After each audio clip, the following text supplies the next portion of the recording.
Welcome, comic lovers. Old Comic Guy coming at you with another comic haul. This one is from Monster Comics Facebook show, the T&A show, Todd and Adam. And let's get right into it.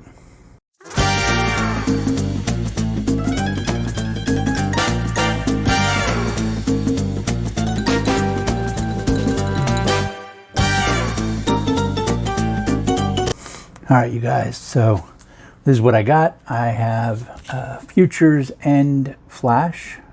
Let's see if I can get that lenticolor thing to work. There we go. Pretty awesome. So this was a 2014 event. DC did basically covering all of their titles. The whole premise of this was to put Terry McGinnis from Batman Beyond, really cement him in the DC universe as a viable character, I guess. In the process, he was fighting Brother Eye from taking over the world, wiping out humanity. It was a big tie-in. I think there was like 41 tie-in issues. I don't remember how many in the total series. Anyway, so this is the Flash version with the lenticolor cover. The art, so the cover is Brett Booth, Norm Rapmund, and Andrew Dahlhaus. And then Brett Booth and Norm Rapmund did the art inside. The writers are Robert Venditti and Van Jensen. And basically Barry's coming back to current time to save everyone, but he's actually kind of the bigger villain. It was pretty neat. Then we have a wonderful classic, Teen Titans. This is so the Teen Titans began in 1966 after 43 bi-monthly issues. So this was after that. This is issue 50. After 43 bi-monthly issues, the series went on hiatus. That was back in 73. It came back, revived with issue 44 in like 76-ish. So 73 to 76, it wasn't around. A lot of comics kind of got closed down then. Green Lantern is another one that was kind of closed down and came back. Anyway, it ran from 76 to 78 until it ended with issue 53. Originally, they're a group of sidekicks, but they quickly, obviously, become much more. This is Bob Rozakis is the writer. The art's Don Heck and Joe Giella. Rich Buckler did the cover, and I am a Rich Buckler fan. I love his work. So pretty nice. Nice floating heads, too. We all know I'm a big... If you follow my channel, you'll know I love the floating heads. So this has that.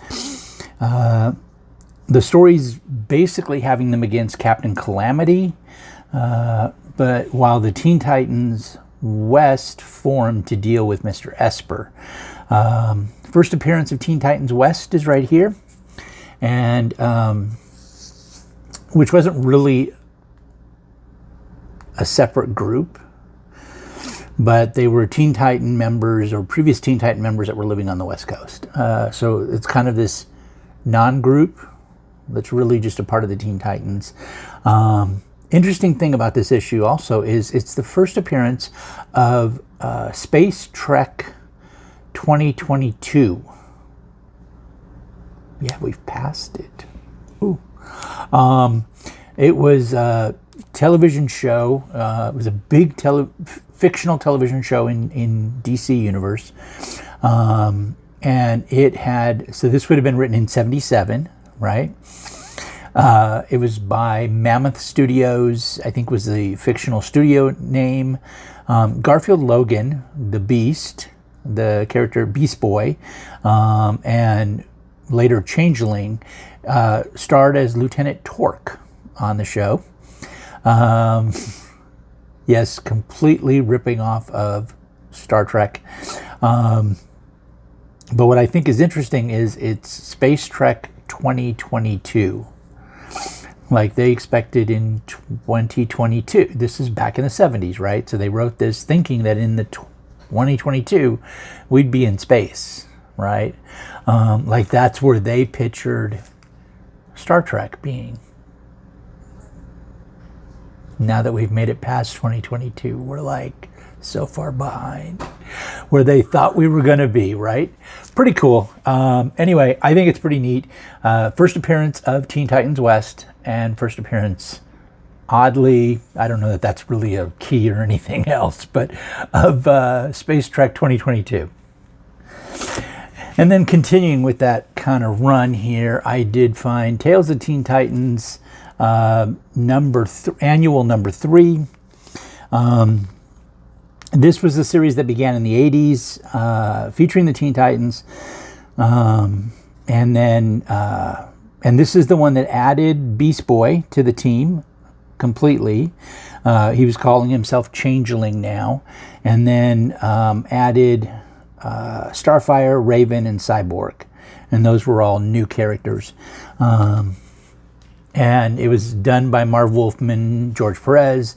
The series, the regular series, so the New Teen Titans ran to issue 40, and then they started, two things happened. They released the Baxter edition paper, Baxter paper, which was that nice glossier paper and cost more. So as a young person, you were like, why? I only have so much anyway, but it was prettier. And then Tales of the Teen Titans. So this got released also. This series started. And this series picked up from the previous series. So it started with issue 41, and it was Tales of the Teen Titans.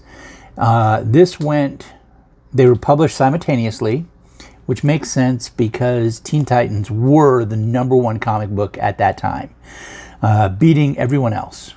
I will say, #2 spot was, if you were just looking at DC, it was always Legion of Superheroes.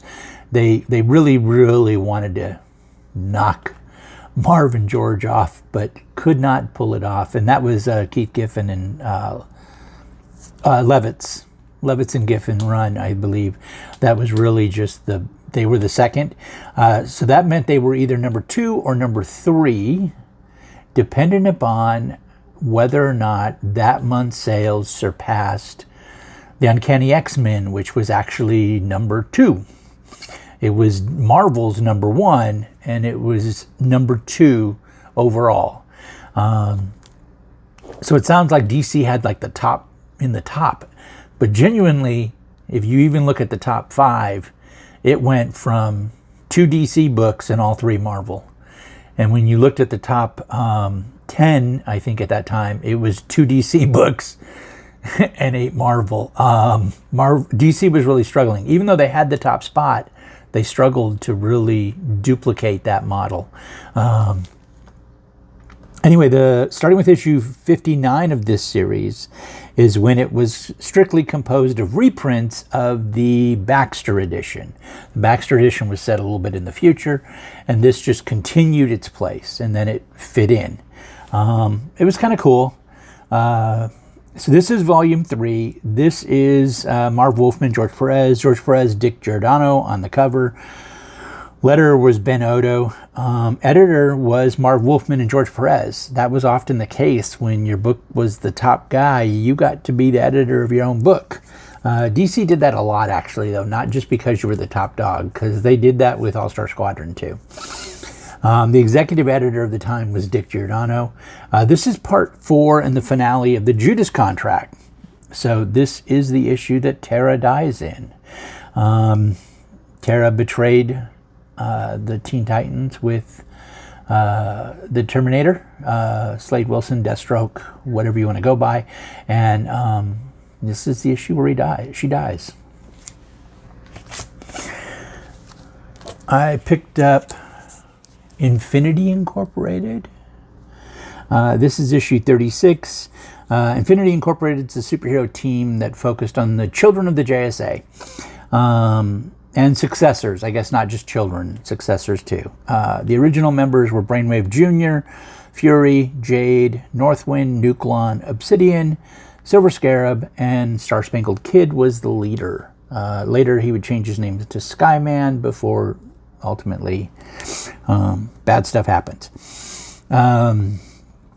Created by Roy Thomas, Jerry Ordway, and Mike Macklin, it first appeared in all the Infinity Incorporated characters, including Jade here. First appears in All-Star Squadron number 25. And this was basically to capitalize on partially this was created to capitalize on the success of the New Teen Titans and Uncanny X-Men and the Legion of Superheroes. All these young heroes. So they created these. The covers Joe Brzezowski, Dick Giordano, and Anthony Tollin. The writer on this one is Roy and Dan Thomas. So that's pretty cool. Art is Todd McFarlane with Tony Zuniga, who, yeah, I think I've talked about before, just an amazing inker. An artist in his own right. So, final part of the Chaos in Calgary story involving Infinity Inc., the Global Guardians, and the Injustice Unlimited. And it's also the apparent death of the Wizard by Rick Tyler, which would be Our Man 2. The second Our Man? The second Our Man, yeah. So that's pretty cool. Prince Namor the Submariner. Awesome book. This is number 10. So I think everyone kind of knows who he is. He's one of the oldest superheroes around. He's the ruler of Atlantis. During the off superhero years, so after World War II and up until the 60s, he was written as not existing, or not necessarily not existing, but being losing his memory and amnesiac. He lost his memory. So this series, The Submariner Volume 1, ran from 1968 to 1974, 1 through 72. It continues from, interestingly, this continues from a one-shot called Iron Man and Submariner number 1. That's the only issue of it, and it was done, which it continued the tale of Tales of Suspense number 99 from 1968 and Tales to Astonish number 101, also from 1968. And the Iron Man portion is actually continued in the Iron Man series that begins in 1968, same time this one did. And then the Submariner, this is number 1, began in 1968, and it continued there, which I thought was pretty kind of cool. The Submariner was created by Bill Everett for Motion Picture Funnies Weekly, Motion Picture Funnies Weekly, number 1, from 1939. So that's how, like, Submariner is a very old character. This is written by Roy Thomas. Stan Lee is the editor. Art and the cover is, the art inside and the cover is Gene Colan and Dan Atkins. And this is the first appearance of Carthon the Quester and the Lemurians. So this is the first time the Lemurians appear. And Namor battles them for the crown, the Serpent Crown, while dealing with Captain Barracuda also. So pretty cool. Pretty cool find haul. A few more. So we have the Avengers. Awesome. This is issue 138 from 1975. The cover is Gil Kane and Mike Esposito. Steve Englehart's the writer. Editors Len Wein. Art inside is George Tuska and Vince Coletta. And the Strangers after the Scarlet Witch, who's on her honeymoon with the Vision. Pretty cool. So this is after they got married. This is 1975. The story is continuing from the previous issue. The cover image minus Moondragon. Let's see. So minus Moondragon here. This cover image was used for a Slurpee cup from 7-Eleven. I think it was the 1977 version. I'm not quite sure which version, but in the 70s, mid to late 70s, superheroes were all the rage, and they would appear on 7-Eleven Slurpee cups. And so this image is what was used on one of them. So pretty cool. And again, this is 1975. I did pick up, issue 138. I'm not sure if I said that. I also picked up issue 174. And this is, the cover is George Perez and Terry Austin. Editor, this is from 1978. The editors Roger Stern and Jim Salicrup. Writer is Jim Shooter and Bill Mantlo. So this is 78. I think Jim's like, I don't know, maybe 18 now. But I actually don't know. But this is early in his career, right? So he's writing, but he's already, well, actually not that early because he's already moved from DC over. And he's working with Bill Mantlo. How cool is that? The art inside is David Wenzel with Pablo Marcos, and this is part of the Korvac saga. Yeah, I should mention Beast is actually, and he's up here. There we go. Beast isn't actually captured by the collector. I'm not sure why he's on the cover. He's not even in this issue. So, yeah. And then we have Incoming.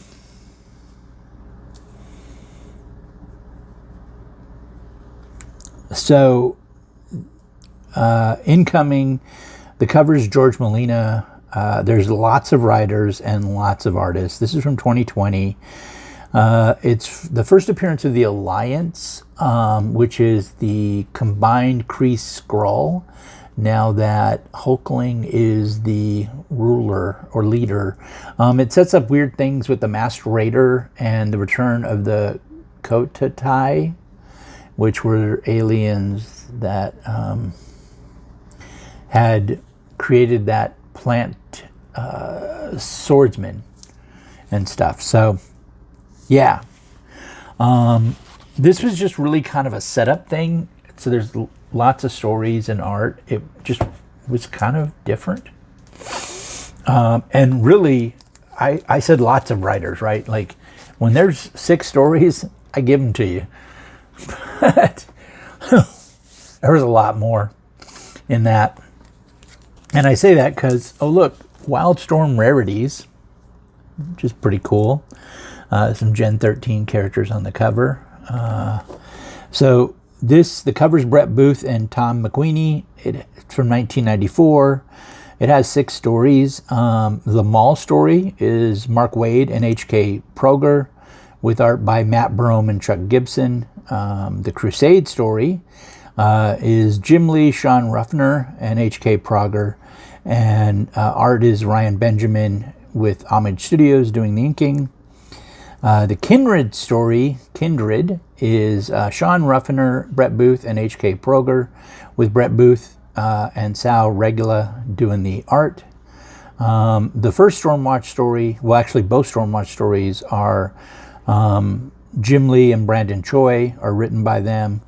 And then the art is Jim Lee and Scott Williams, John Teague and Richard Johnson. And then the Gen 13 story is Jim Lee, Brendan Choi, and H.K. Proger, with art by Ryan Benjamin. So pretty cool there. And then I've mentioned this, they do a end of the night giveaway, and basically every time you buy something, you get put on, they put you in on the wheel that they're going to spin, and if you win a prize. And when they do slabs, they basically put another book up with a decoy on it, where they write decoy on it. And so what you're going to win is the actual slab. You also get the book, which is kind of cool too. But I got Marvel Comics Presents. This is a slabbed 9.2. This ran for 175 issues from 88 to 96. The first 142 featured Wolverine for the main story, Man-Thing, Shang-Chi, Silver Surfer for the other stories. So this is the front. Got a lot of glare, that's okay. And then this is the back. So you can see Man-Thing, Shang-Chi, Silver Surfer's there, right? Yep, there he is. Okay.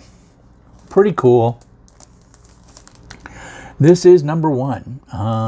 And let's see, the Wolverine story is Chris Claremont, John Buscema so Chris Claremont on the writing, John Buscema and Klaus Janson on the art.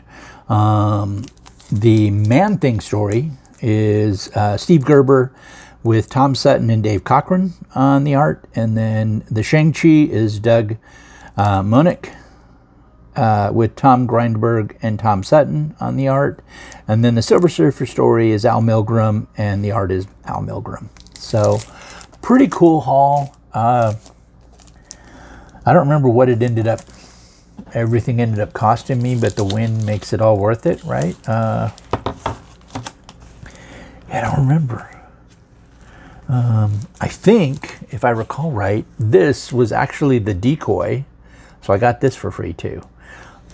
Pretty cool, all in all. Yeah, so this was my haul. Again, the Monster Comics Facebook show they do on Friday nights, 6 p.m. I think they're starting it at 6 p.m. Arizona time. So that could have complete bearing on where you're at and what it is available. They do ship. I don't have to have mine shipped because I'm local, but there are some good deals. And yeah, so I totally, that's what I got, and we'll see what comes up next. All right, you guys, have a good day. Take care of each other.